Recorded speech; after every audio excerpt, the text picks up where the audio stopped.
Today, I want to tell you a story, a quiet story, a slow story, a story about walking and learning and growing. This is the story of a boy named Tunde, and the day he learned that the shortest way is not always the best way.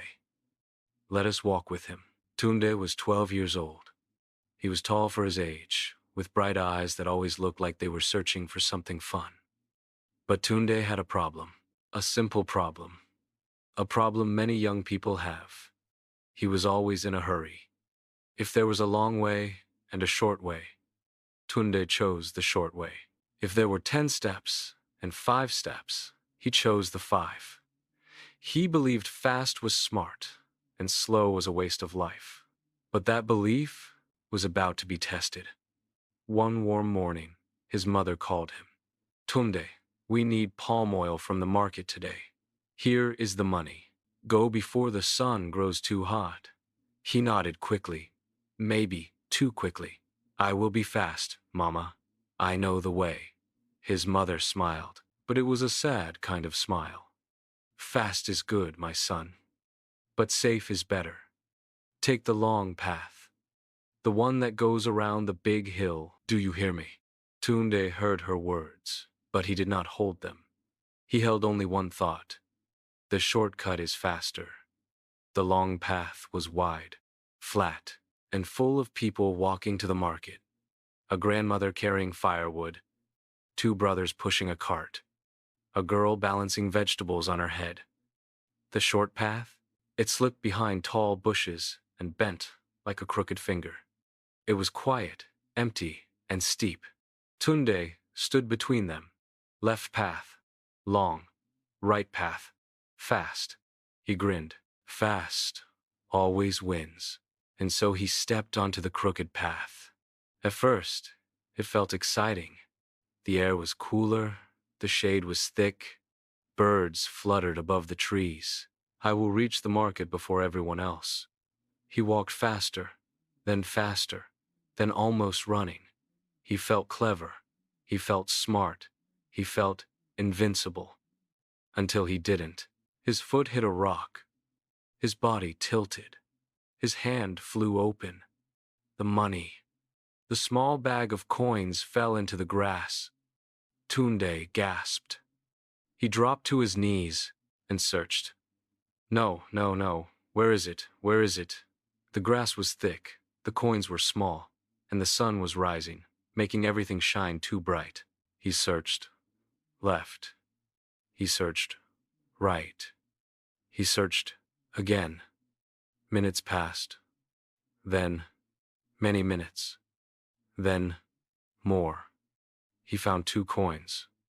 Then, one more.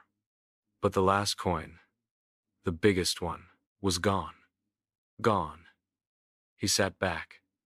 His heart felt heavy, like someone had tied a stone to it.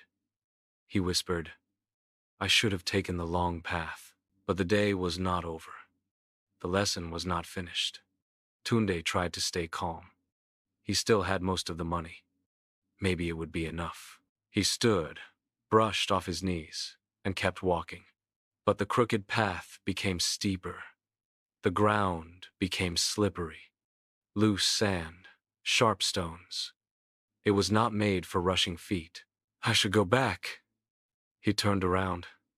But the hill behind him looked too steep to climb, too far, too tiring. So he kept going, forward, and forward, and forward. Then he reached the wooden plank that crossed a shallow stream, a plank old and gray, a plank splitting in the middle. Tunde stepped onto it anyway, because he was already here, and going back would take too long. The plank snapped.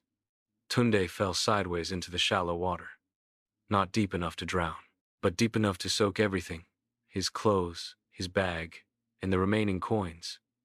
No, no, why is everything going wrong?